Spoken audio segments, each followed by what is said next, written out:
हरे कृष्णा। ओम नमः शिवाय। जीवित पुत्रिका व्रत के आप सभी को माता एवं बहनों के हार्दिक स्वागत है। आज सुनिए जितिया एवं जीवित पुत्रिका व्रत की संपूर्ण कथा। चील तथा सियारनी की कथा है। इस कथा के सुनने से जीवित पुत्रिका व्रत की संपूर्ण आपको फल की प्राप्ति होगी और कथा जरूर सुने, क्योंकि यह कथा बहुत ही रोचक है चील और सियारनी के।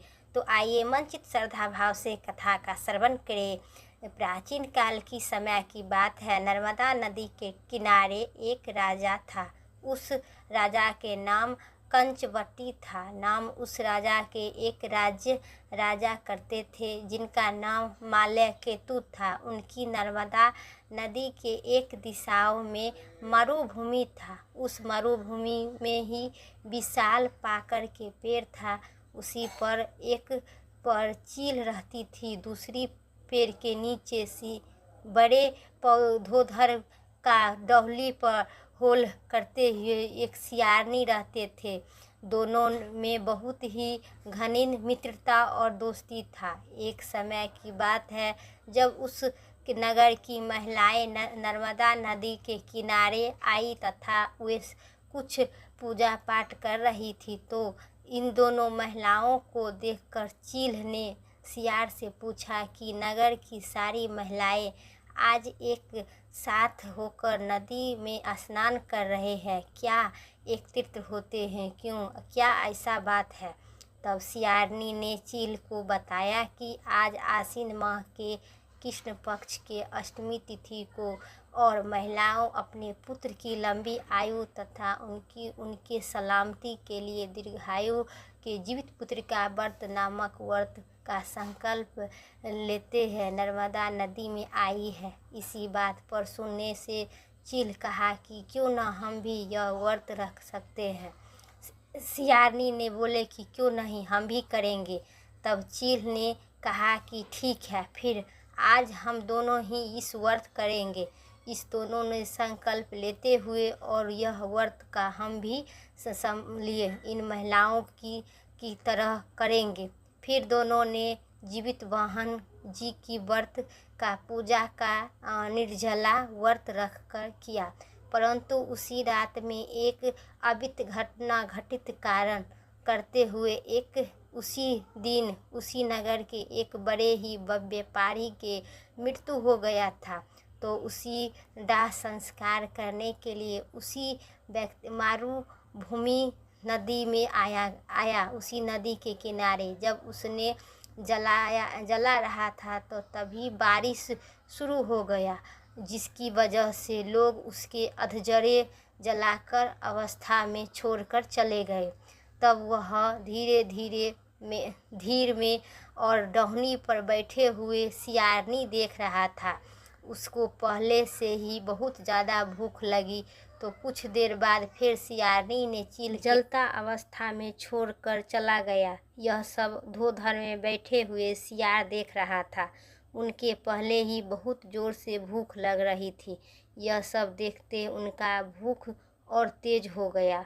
तब उन्होंने चील से व्रत तोड़ने को कहा, परंतु चील ने मना कर दी, क्योंकि हम व्रत नहीं तोड़ेंगे, क्योंकि ये जीवित पुत्री का व्रत है। जा, तुमको खाना है तो खा ले।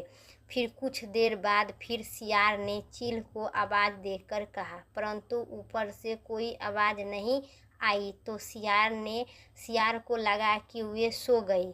उसके सो जाने पर सियार अपने धोधर से निकलकर उसी स्थान पर गया और पेट भरकर मांस छोड़ा हुआ अधजरू राजा को खा लिया तथा कुछ देर भी आई और उसको अपने धोधर में कुछ लेकर सुबह के लिए भी रख लिया।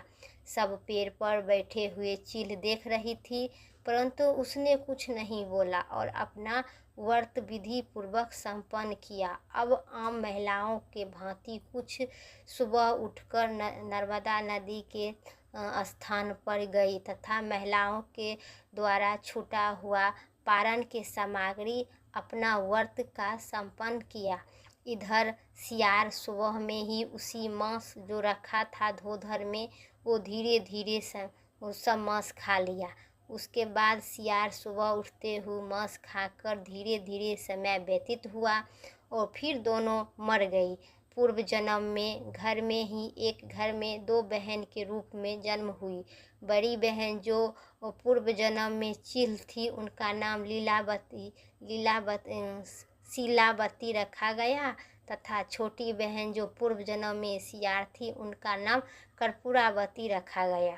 धीरे धीरे दो पिता के घर में बड़ी होने लगी तथा विवाह के समय निकट आ गया तो लीलावती का विवाह बुद्धि सेन नामक व्यक्ति से तय हो गया। विवाह भी विधि पूर्वक संपन्न हो गया। छोटी बहन का विवाह उसी नगर का राजा मालकेतु के साथ हुआ।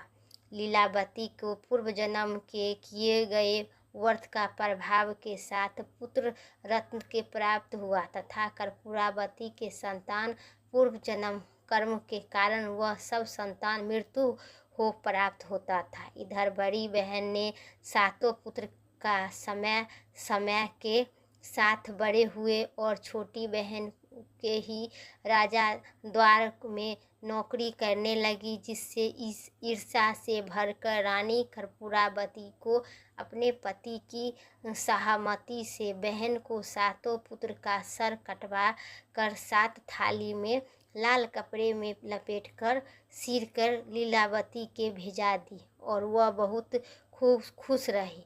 परंतु भगवान जितवाहन ने मिट्टी का सिर बनाकर सातों के धर में जोड़कर उस पर अमृत छिड़क दिया, जिससे लीलावती सातों पुत्र राम राम करके खड़े हुए मनो नींद से उठे और अपने घर गए। इधर सातों सर था जिनकी नारियल में परिवर्तित हो गई।